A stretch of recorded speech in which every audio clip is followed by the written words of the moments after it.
Hello అందరికీ welcome back to my channel. ఈరోజు మన ఛానల్లో ఎగ్ దోసాని ఎలా తయారు చేసుకోవాలో చూద్దాం. ముందుగా కారంని ప్రిపేర్ చేసుకోవాల్సిన అవసరం లేకుండా క్విక్గా 5 మినిట్స్లో అయిపోతుంది. ఒకసారి నచ్చితే మీరు కూడా ట్రై చేయండి.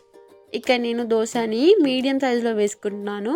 అంత మందంగా కాకుండా అంత సన్నగా కాకుండా మీడియంగా వేసుకొని ఈవెన్గా వేసుకొని స్ప్రెడ్ చేసుకుంటున్నాను.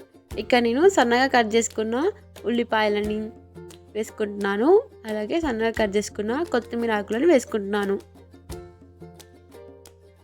1/2 టేబుల్ స్పూన్ వరకు కారం, 1/2 టేబుల్ స్పూన్ వరకు ఉప్పుని వేసుకుంటున్నాను. చిన్న 1/2 టేబుల్ స్పూన్ వరకు గరం మసాలా, ఒక ఎగ్ని తీసుకొని బ్రేక్ చేసి వేసుకుంటున్నాను.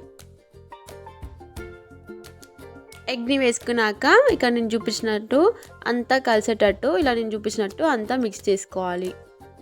దోశ బ్యాటర్ వీడియో కావాలంటే మన ఛానల్లో ఫుల్ వీడియో ఉంది, డిస్క్రిప్షన్లో లింక్ ఇస్తా చూడండి.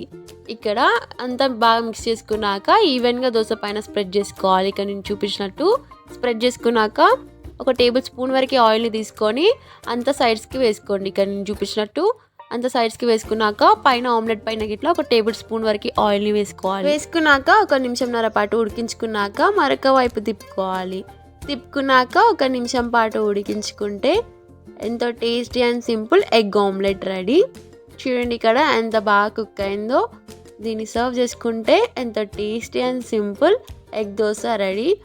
మీకు ఇంకా నచ్చినట్టయితే ఈ video me friends and family మెంబర్స్కి షేర్ చేయండి. Like and share, do subscribe to my channel. And మీకు ఇంకేమైనా రెసిపీస్ కావాలంటే కామెంట్ చేయండి. Thank you for watching.